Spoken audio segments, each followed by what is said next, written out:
3 ವಾರದಿಂದ ದೇವರ ವಾಕ್ಯವನ್ನು ನಾವು ಧ್ಯಾನ ಮಾಡ್ತಾ ಇದ್ದೇವೆ. ಹೋದ ವಾರ ಚಿತ್ರವನ್ನ ತೋರಿಸಿ ನಾವು ದೇವರ ವಾಕ್ಯವನ್ನ ಕಲ್ತಿದ್ದೇವೆ. ನೋಡಿ, ನಿಜವಾದದ್ದು ಮುಂದೆ ಬರ್ಲಿಕ್ಕಿದೆ. ಸೊ ಅದಕ್ಕೆ ಮುಂಚೆನೆ ದೇವರ ಅದರ ಒಂದು ಸೂಚನೆಗಳನ್ನ ದೇವರು ತೋರಿಸ್ತಾ ಇದ್ದಾನೆ. ಆ ಬಾಗಿಲು, ಆ ದೀಪಸ್ತಂಭ, ಆ ರೊಟ್ಟಿಯ ಮೇಜು, ಆ ಕಂಗಳ, ಆ ಧೂಪದ ಯಜ್ಞವೇದಿ, ಇವೆಲ್ಲವೂ ಯೇಸುವನ್ನ ತೋರಿಸಲಿಕ್ಕೆ ಕರ್ತನ ಆಲಯವನ್ನ ಪ್ರಾರಂಭ ಮಾಡಿದನೆಂಬುದಾಗಿ ನಾವು ನೋಡುವಂತರಾಗಿದ್ದೇವೆ. ಆದ್ರೆ ಅದು ಇಡೀ ಆಲಯ, ಅದು ನೆರಳು, ಅದು ನಿಜವಾದದ್ದಲ್ಲ. ಇಡೀ ಆಲಯದಲ್ಲಿ ಇರುವಂತ ಆ ದೀಪಸ್ತಂಭ, ಆ ಬಾಗಿಲು, ಆ ಮೇಜು, ಆ ಒಂದು ಯಜ್ಞವೇದಿ, ಇವೆಲ್ಲವೂ ನಿಜವಾದದ್ದು ಅಲ್ಲ. ಅದು ಮುಂದೆ ಬರುವಂತ ಯೇಸುವನ್ನ ತೋರಿಸುವಂತದಾಗಿದೆ. ಹಲ್ಲೆಲೂಯಾ. ಆದ್ರೆ ನಾವು ಆ ಕಾಲಘಟ್ಟದಲ್ಲಿ ನಾವಿಲ್ಲ. ಈಗ ಯೇಸು ಸ್ವಾಮಿ ಬಂದು ಹೋದಂತ ಕಾಲಘಟ್ಟದಲ್ಲಿ ನಾವು ಇರುವಂತರಾಗಿದ್ದೇವೆ. ಹಾಗಾದ್ರೆ ಅಲ್ಲಿರುವಂತ ದೀಪಸ್ತಂಭ, ಅಲ್ಲಿರುವಂತ ಬಾಗಿಲು, ಅಲ್ಲಿರುವಂತ ಮೇಜು, ರೊಟ್ಟಿಯ ಮೇಜು, ಅಲ್ಲಿರುವಂತ ಎಲ್ಲ ಸಾಮಗ್ರಿಗಳು ಈಗ ಕ್ರಿಸ್ತನಲ್ಲಿ ನಾವು ನೋಡುವಂತರಾಗಿದ್ದೇವೆ. ಆಮೆನ್. ಕ್ರಿಸ್ತನು 2000 ವರ್ಷಗಳ ಹಿಂದೆ ಈ ಲೋಕಕ್ಕೆ ಬಂದು ಕಲ್ವಾರಿ ಶಿಲ್ಬೆ ಮೇಲೆ ತನ್ನ ಪ್ರಾಣವನ್ನು ಕೊಟ್ಟು ಪರಲೋಕ ಆರೋಹಣವಾಗಿದ್ದಾನೆ. ಅದಕ್ಕೆ ಪೌಲನು ಕೊರಿಂಥ್ಯ ಸಭೆಗೆ ಹೇಳ್ತಾನೆ, 1 ಕೊರಿಂಥದವರಿಗೆ 3ನೇ ಅಧ್ಯಾಯ 16ನೇ ವಚನ, ನೀವು ದೇವರ ಆಲಯವಾಗಿದ್ದೀರೆಂದು ದೇವರಾತ್ಮ ನಿಮ್ಮಲ್ಲಿ ವಾಸ ಮಾಡುತ್ತಾನೆಂದು ನಿಮಗೆ ಗೊತ್ತಿಲ್ಲವೋ? ಯಾವನಾದರೂ ದೇವರ ಆಲಯವನ್ನು ಕೆಡಿಸಿದರೆ ದೇವರು ಅವನನ್ನು ಕೆಡಿಸುವನು. ಯಾಕಂದ್ರೆ ದೇವರ ಆಲಯವು ಪವಿತ್ರವಾದದ್ದು, ಆ ಆಲಯವು ನೀವೇ ಆಗಿದ್ದೀರಿ. ಆಮೆನ್. ಸೊ ದೇವರ ವಾಕ್ಯ ಹೇಳ್ತದೆ, ದೇವರ ಆಲಯ ಪವಿತ್ರವಾದದ್ದು. ಯಾಕಂದ್ರೆ ದೇವರು ಪರಿಶುದ್ಧನಾಗಿದ್ದಾನೆ. ದೇವರ ವಾಸಿಸುವಂತ ಸ್ಥಳ, ದೇವರ ಚಲಿಸುವಂತ ಸ್ಥಳ, ದೇವರ ನೆಲೆಸುವಂತ ಸ್ಥಳ, ಅದು ಪವಿತ್ರವಾಗಿರುವಂತದ್ದಾಗಿದೆ. ಆಮೆನ್. ಗಮನಿಸಿ, ನಾವು ವಾಸ ಮಾಡುವಂತ ಮನೆ, ನಾವಿರುವಂತ ಮನೆ ಅದು ಶುದ್ಧವಾಗಿಲ್ಲದೇ ಇರಬಹುದು.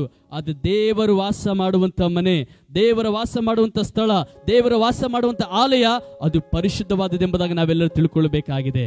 ಇಲ್ಲಿ ನಾವು ನೋಡುತ್ತೇವೆ, ನೀವು ದೇವರ ಆಲಯವಾಗಿದ್ದೀರಿ.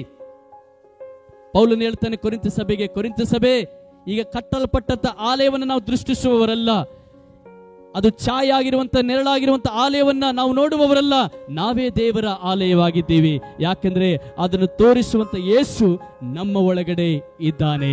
ನೀವು ದೇವರ ಆಲಯವಾಗಿದ್ದು ನಿಮಗೆ ಗೊತ್ತಿಲ್ಲವೋ? ನಮಗೆ ಗೊತ್ತಿರಬೇಕು ನಾವು ದೇವರ ಆಲಯ. ನಾವು ಅಂದ್ಕೊಳ್ತೇವೆ ಬಹಳ ಸಾರಿ, ನಾನು ಕರ್ತನ ನಂಬಿದ್ದೇನೆ, ಕರ್ತನ ಆರಾಧನೆ ಮಾಡ್ತಾ ಇದ್ದೇನೆ, ಸಭೆಗೆ ಹೋಗ್ತಾ ಇದ್ದೇನೆ, ಬರ್ತಾ ಇದ್ದೇನೆ ಎಂಬುದಾಗಿ. ಅಷ್ಟು ಮಾತ್ರ ಅಲ್ಲರಲ್ಲಿ, ನೀವು ದೇವರಿಗೆ ಆಲಯವಾಗಿದ್ದೀರಿ. ಆಮೆನ್. ನಾವೇನಾಗಿದ್ದೇವೆ? ದೇವರಿಗೆ ಆಲಯ. ಬೈಬಲ್ ಹೇಳ್ತಾ ಅದು ಪರಿಶುದ್ಧವಾದ ದೇವರ ವಾಸ ಮಾಡುವಂತ ಆಲಯ. ಪವಿತ್ರ ಸ್ಥಳದಲ್ಲಿ ಯಾರನ್ನು ಕೂಡ ಬಿಡ್ತಾ ಇರಲಿಲ್ಲ. ಈಗ ದೇವರ ವಾಸ ಮಾಡುವಂತ ಆಲಯ ನಮ್ಮ ದೇಹ. ಹಲ್ಲೆಲೂಯಾ. ನಮ್ಮ ದೇಹದಲ್ಲಿ ದೇವರು ವಾಸ ಮಾಡ್ತಾನೆ. ಯಾಕಂದ್ರೆ ದೇವರ ವಾಸ ಮಾಡುವಂತ ಆಲಯ ಹೇಗಿರ್ಬೇಕಂತೆ? ಪವಿತ್ರವಾಗಿರ್ಬೇಕು. ಅದಕ್ಕೆ ಯೇಸು ಸ್ವಾಮಿ ಹೇಳ್ತಾನೆ, ಯೋಹಾನ ಬರೆದ ಸುವಾರ್ತೆ 17ನೇ ಅಧ್ಯಾಯ 23ನೇ ವಚನದಲ್ಲಿ ಯೇಸು ಸ್ವಾಮಿ ಒಂದು ಪ್ರಾರ್ಥನೆಯನ್ನ ಆ ವಾಕ್ಯ ಭಾಗದಲ್ಲಿ ಮಾಡ್ತಾನೆ. ಏನಂತ ಪ್ರಾರ್ಥನೆ ಮಾಡ್ತಾನೆ ಅಂದ್ರೆ, ತಂದೆ, ನಾನು ಅವರಲ್ಲಿದ್ದೇನೆ, ನೀನು ನನ್ನ ಒಳಗಡೆ ಇರುವುದನ್ನ ಜನರು ಗುರುತಿಸಲಿ, ಅವರು ಒಂದಾಗಿರಲಿ, ಒಂದಾಗಿ ಜೀವಿಸಲೆಂಬುದಾಗಿ ಅಲ್ಲಿ ಪ್ರಾರ್ಥನೆ ಮಾಡುವುದನ್ನ ನಾವು ನೋಡುವಂತರಾಗಿದ್ದೇವೆ. ನೀನು ನನ್ನಲ್ಲಿ ಇದ್ದೀಯಾ, ನಾನು ಅವರಲ್ಲಿ ಇದ್ದೇನೆ. ಯಾರಲ್ಲಿದ್ದಾರಂತೆ ಯೇಸು ಸ್ವಾಮಿ? ಹೇಳಿ, ನನ್ನಲ್ಲಿದ್ದಾನೆ. ಕ್ರಿಸ್ತನಲ್ಲಿ ತಂದೆ ಇದ್ದಾನೆ, ಕ್ರಿಸ್ತನು ನಮ್ಮೊಳಗಿದ್ದಾನೆ. ಹಾಗಾದ್ರೆ ತಂದೆಯಾದ ದೇವರನ್ನ, ಕ್ರಿಸ್ತನನ್ನ ಒತ್ತುಕೊಂಡು ನಾವು ಪ್ರತಿದಿನ ನಡೆಯುವಂತ ದೇವರ ಮಕ್ಕಳಾಗಿದ್ದೇವೆ ಎಂಬುದಾಗಿ ನಾವೆಂದು ಕೂಡ ಮರಿಬಾರದು. ಅದನ್ನೇ ಪೌಲನು ಹೇಳ್ತಾನೆ, ನೀವು ದೇವರ ಆಲಯವಾಗಿದ್ದೀರ ಅಂತ ನಿಮ್ಗೆ ಗೊತ್ತಿಲ್ವಾ? ಇಷ್ಟು ದಿನ ಪ್ರಾರ್ಥನೆ ಮಾಡ್ತೀರಾ, ಇಷ್ಟು ದಿನ ಆರಾಧನೆ ಮಾಡ್ತೀರಾ, ಇಷ್ಟು ದಿನ ದೇವರನ್ನು ಸೇವಿಸ್ತಾರೆ, ನಿಮ್ಗೆ ಗೊತ್ತಿಲ್ವಾ? ನಿಮ್ಮೊಳಗಡೆ ದೇವರು ವಾಸ ಮಾಡ್ತಾನೆ. ಮಂದಿರದಲ್ಲಿ, ಗುಡಿಯಲ್ಲಿ ದೇವರು ವಾಸ ಮಾಡುವುದಿಲ್ಲ, ನಿಮ್ಮೊಳಗಡೆ ದೇವರು ವಾಸ ಮಾಡ್ತಾರೆ, ನಿಮಗೆ ಗೊತ್ತಿಲ್ವಾ ಅಂತೇಳಿ ಪೌಲನು ಹೇಳುವುದನ್ನ ನಾವು ನೋಡುವಂತರಾಗಿದ್ದೇವೆ. ಬಹಳ ಜನ ತಿಳ್ಕೊಂಡ್ರು, ಆ ದೇವಾಲಯದಲ್ಲೇ, ಆ ದೇವದರ್ಶನ ಗುಡಾರದಲ್ಲಿಯೇ ದೇವರು ವಾಸ ಮಾಡ್ತಾನೆ. ಆ ದೇವದರ್ಶನ ಗುಡಾರ ಯಾಕೆ ದೇವರು ಪ್ರಾರಂಭ ಮಾಡ್ಲಿಕ್ಕೆ ಹೇಳಿದ್ರಂದ್ರೆ, ಅಲ್ಲಿ ನಾನು ವಾಸ ಮಾಡಬೇಕು. ಆ ಇಸ್ರಾಯೇಲರ ಮಧ್ಯದಲ್ಲಿ ಅದು ಒಂದು ನೆರಳು, ಅದು ಒಂದು ಛಾಯೆ ಆಗಿತ್ತು. ಆದ್ರೆ ಮುಂದೆ ಯೇಸು ಸ್ವಾಮಿ ಬರುವಾಗ ಆ ದೇವಾಲಯವು ಮರೆಯಾಗಲ್ಪಟ್ಟಿತು. ಹಾಗಾದ್ರೆ ದೇವಾಲಯ ಏನು ತೋರಿಸ್ತದೆ? ದೇವರ ಆಲಯ ಏನು ತೋರಿಸ್ತದೆ ಅಂದ್ರೆ, 2 ಕಾರ್ಯವನ್ನ ಅದು ತೋರಿಸ್ತದೆ. ದೇವಾಲಯದಲ್ಲಿ ಏನೇನು ಸಮರ್ಪಿಸ್ತಾರೆ ಅಂದ್ರೆ, ಒಂದು ದೇವಾಲಯದಲ್ಲಿ ಆರಾಧನೆ ನಡೀತದೆ, ಇನ್ನೊಂದು ಅಲ್ಲಿ ಕಾಣಿಕೆಗಳನ್ನು ಸಮರ್ಪಿಸ್ತಾರೆ. ಅವರು ಬರ್ತಾ ಇದ್ರು, ಸುತ್ತಲಿರುವಂತ ಇಸ್ರಾಯೇಲ್ ಜನರು ಬರ್ತಾ ಇದ್ರು, ಕಾಣಿಕೆಯನ್ನು ಅರ್ಪಿಸ್ತಾ ಇದ್ರು. ಏನನ್ನ? ಕುರಿಯನ್ನ, ಪ್ರಾಣಿಗಳನ್ನ ಕಾಣಿಕೆಯಾಗಿ ಅರ್ಪಿಸ್ತಾ ಇದ್ರು. ದೇವರ ಮಹಿಮೆಯನ್ನ ಅವರು ನೋಡುವಾಗ ಅಲ್ಲೇ ಅವರು ಅಡ್ಡ ಬಿದ್ದು ದೇವರನ್ನ ಆರಾಧನೆ ಮಾಡ್ತಾ ಇದ್ರು. ಗಮನಿಸಿ, ದೇವಾಲಯದಲ್ಲಿ ನಡೀಬೇಕಾದ 2 ಕಾರ್ಯ, ಆರಾಧನೆ ಕಾಣಿಕೆ. ಹೇಳಿ, ಆರಾಧನೆ, ಕಾಣಿಕೆ. ಹಾಗಾದ್ರೆ ಈಗ ಆ ದೇವಾಲಯ ನಮಗಿಲ್ಲ, ಅದು ಮರೆಯಾಗಲ್ಪಟ್ಟಿದೆ. ಈಗಾದ್ರೆ ನಮ್ಮ ದೇಹದಲ್ಲಿ ಈಗ ಆರಾಧನೆ ನಡೀಬೇಕಾಗಿದೆ. ನಾವೇ ಕರ್ತನಿಗೆ ಸುಗಂಧ ಕಾಣಿಕೆಯಾಗಿ ಸಮರ್ಪಿಸಬೇಕಾಗಿದೆ. ಹಾಲೆಲೂಯಾ. ಪಾಸ್ಟೇ, ಯಾವ ಕುರಿ ತರಲಿ ನಾನು? ಯಾವ ಕುರಿ ತಂದ್ರೆ ಚೆನ್ನಾಗಿರುತ್ತೆ?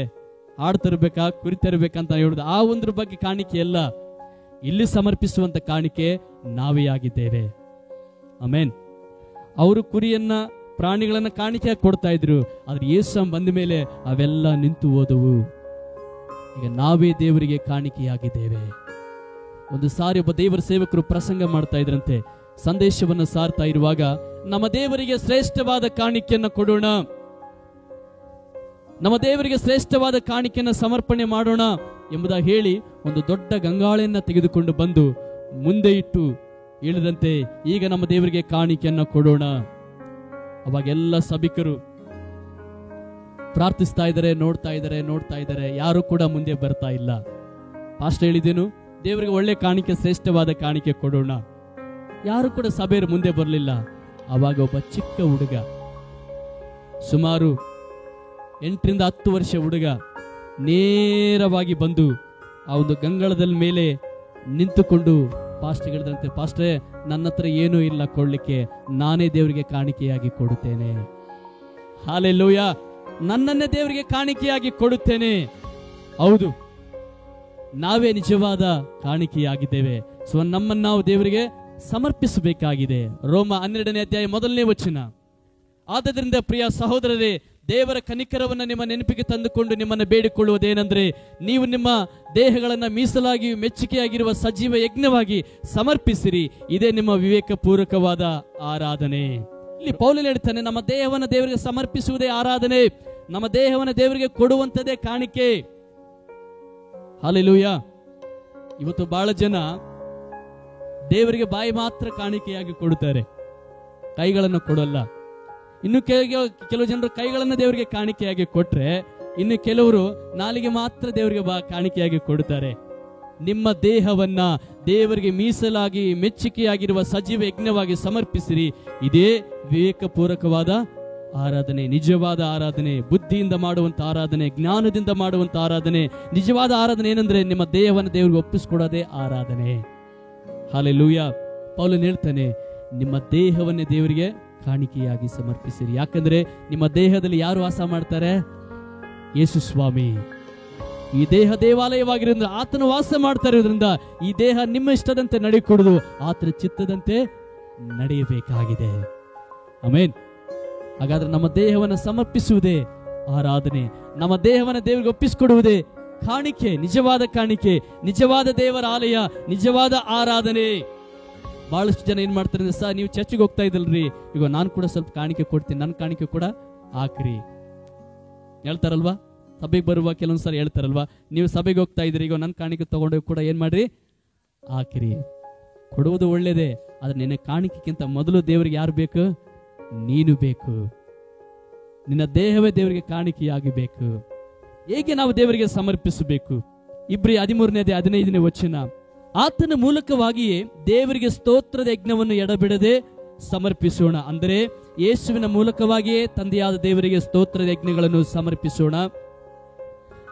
ಆತನ ಕರ್ತನೆಂದು ಬಾಯಿಂದ ಪ್ರತಿಜ್ಞೆ ಮಾಡುವುದೇ ನಾವು ಸಮರ್ಪಿಸುವ ಯಜ್ಞವಾಗಿದೆ. ಯಾವ ಯಜ್ಞವನ್ನು ನಾವು ಸಮರ್ಪಿಸಬೇಕಂತೆ? ಬಾಯಿಂದ ಯೇಸುವೇ ನಿನ್ನ ಕರ್ತನು, ಯೇಸುವೇ ನಿನ್ನ ಒಳ್ಳೆಯವನು, ಯೇಸುವೇ ನಿನ್ನ ದೊಡ್ಡವನು, ಯೇಸುವೇ ನನ್ನ ಜೀವಿತದಲ್ಲಿ ನಿನ್ನ ಕಾರ್ಯ ಮಾಡಿದವನು, ಕರ್ತನೇ ನಿನ್ನ ಪ್ರೀತಿ ಸ್ವರೂಪನು, ಕನಿಕರ ಉಳ್ಳವನು, ಒಡೆಯ, ನನ್ನನ್ನು ನೋಡುವ ದೇವರು, ನನ್ನ ಮೇಲೆ ಇರುವ ದೇವರು, ಸರ್ವವನ್ನು ಸೃಷ್ಟಿಸಿದ ದೇವರೆಂಬುದಾಗಿ, ಒಡೆಯನು, ಕರ್ತನು, ನಾಯಕನು ಎಂಬುದಾಗಿ ದೇವರ ನಾಮವನ್ನು ಘನಪಡಿಸುವುದೇ, ದೇವರ ನಾಮವನ್ನು ಮೇಲಕ್ಕೆ ಎತ್ತುವುದೇ ಅದು ಆರಾಧನೆಯಾಗಿದೆ, ನಾವು ಸಮರ್ಪಿಸುವಂತ ಯಜ್ಞವಾಗಿದೆ. ಆಮೆನ್. ಅವರು ಪ್ರಾಣಿಗಳನ್ನು ಯಜ್ಞವಾಗಿ ಅವರು ಸಮರ್ಪಿಸ್ತಾ ಇದ್ರು. ಈಗ ನಾವು ಪ್ರಾಣಿಗಳನ್ನು ಸಮರ್ಪಿಸ್ತಾ ಇಲ್ಲ. ನಮ್ಮ ಬಾಯಿಂದ ದೇವರ ನಾಮವನ್ನು ಕೊಂಡಾಡಿ ದೇವರನ್ನ ಘನಪಡಿಸುತ್ತಾ ಸ್ತುತಿ ಎಂಬ ಸ್ತೋತ್ರ ಎಂಬ ಯಜ್ಞವನ್ನು ದೇವರಿಗೆ ಸಮರ್ಪಿಸ್ತೇವೆ. ಹಲ್ಲೆಲೂಯಾ. ಎಷ್ಟು ಜನ ಇವತ್ತು ಸ್ತೋತ್ರದ ಯಜ್ಞವನ್ನು ನಾವು ಸಮರ್ಪಿಸ್ತೇವೆ ಪ್ರಿಯರೇ? ದೇವರ ಆಲಯಕ್ಕೆ ಬರುವಾಗ ಬಹಳ ಸಾರಿ ನಾವು ಸುಮ್ಮನೆ ಕೊಡ್ತೀವಲ್ವಾ? ದೇವರ ಆಲಯದಲ್ಲಿ ಬರುವಾಗ ಹಾಡಾಡ್ತಾ ಇರ್ತಾರೆ, ಪ್ರಾರ್ಥನೆ ಮಾಡ್ತಾ ಇರ್ತಾರೆ. ಇಲ್ಲಿ ನಿಂತವ್ರು ಹೇಳ್ತಾ ಇರ್ತಾರೆ, ನಾವೆಲ್ಲರೂ ಬಾಯಿ ತೆರೆದು ದೇವರಿಗೆ ಸ್ತೋತ್ರ ಮಾಡೋಣ, ದೇವರನ್ನ ಆರಾಧಿಸೋಣ ಎಂಬುದಾಗಿ ಹೇಳುವಾಗ ನಾವು ಸುಮ್ಮನೆ ಕೂಡ್ತೇವೆ. ಬಹಳ ಜನರು ಹಾಗೆ ಸುಮ್ಮನೆ ಕೂಡ್ತಾರಲ್ವಾ. ಕೆಲವರು ದೇವನಿಗೆ ಸ್ತೋತ್ರ ಮಾಡಿ ಆರಾಧನೆ ಮಾಡ್ತಾರೆ. ಅದೇ ನಾವು ಯಜ್ಞವನ್ನ ಸಮರ್ಪಿಸಬೇಕು. ಯಜ್ಞವನ್ನ ಯಾವುದು ಸುಲಭ? ಹೋಗಿ ಪ್ರಾಣಿ ಖರೀದಿ ಮಾಡಿ ಬಲಿ ಕೊಡೋದು ಸುಲಭನ? ನಮ್ಮ ಬಾಯಿಂದ ದೇವರಿಗೆ ಸ್ತೋತ್ರದ ಯಜ್ಞ ಸಮರ್ಪಿಸೋದು ಸುಲಭನ? ಬೈಬಲ್ ಹೇಳ್ತದೆ ನಾವು ಸ್ತೋತ್ರದ ಯಜ್ಞವನ್ನ ದೇವರಿಗೆ ಸಮರ್ಪಿಸಬೇಕು. ಎಂತ ಯಜ್ಞ? ಸ್ತೋತ್ರದ ಯಜ್ಞ. ಗಮನಿಸಿ, ಪ್ರತಿ ಸಾರಿ ದೇವರ ಸಮ್ಮುಖದಲ್ಲಿ ಬರುವಾಗ, ಪ್ರತಿ ಸಾರಿ ದೇವರ ಸನ್ನಿಧಾನಕ್ಕೆ ಬರುವಾಗ, ಪ್ರತಿ ಸಾರಿ ದೇವರ ಆಲಯಕ್ಕೆ ಬರುವಾಗ ಅವ್ರು ಇಸ್ರಾಯೇಲ್ ಏನ್ ತಗೊಂಡ್ಬರ್ತಾ ಇದ್ರಂತೆ? ಪ್ರಾಣಿಗಳನ್ನ. ಹೌದಲ್ವಾ? ಹೋದ ವಾರ ನಾವು ನೋಡಿದೆವು. ಸೊ ಅವರನ್ನ ತೆಗೆದುಕೊಂಡು ಬರುವಾಗ ಬಲಿಯಾಗಿ ಅವರು ಕೊಡ್ತಾ ಇದ್ರು. ಅದು ಯೇಸು ಸ್ವಾಮಿ ಬಂದ ಮೇಲೆ ಅದು ನನ್ನನ್ನು ತೋರಿಸುವಂತದಾಗಿದೆ, ಅದು ನೆರಳಾಗಿದೆ, ಛಾಯೆ ಆಗಿದೆ ಎಂಬುದಾಗಿ ಅದನ್ನ ನಿಲ್ಲಿಸಿ ಈಗ ಹೇಳ್ತಾರೆ, ನಿಮ್ಮ ಬಾಯಿಯಿಂದ ಸಮರ್ಪಿಸುವಂಥದ್ದೇ ನನಗೆ ಯಜ್ಞವಾಗಿದೆ. ನಿಮ್ಮ ಬಾಯಿಂದ ನೀವು ಬಂದು ದೇವ ಸಮ್ಮುಖದಲ್ಲಿ ನಿಂತುಕೊಂಡು ನಿಮ್ಮ ಬಾಯಿಂದ ಅಪ್ಪ ತಂದೆ ಎಂದು ಕರೆದು ಒಡೆಯ, ನಿರ್ಮಾಣಕನೇ, ನಾಯಕನೇ, ಅರಸನೆಂಬುದಾಗಿ ಯಾವಾಗ ನಿನ್ನ ಬಾಯಿಂದ ದೇವರನ್ನ ಘನಪಡಿಸ್ತೇಯೋ ಅದುವೇ ನನಗೆ ಯಜ್ಞವಾಗಿ ಸುಗಂಧ ವಾಸನಾಗಿ ನನ್ನ ಬಳಿಗೆ ಬರುವಂತದಾಗಿದೆ.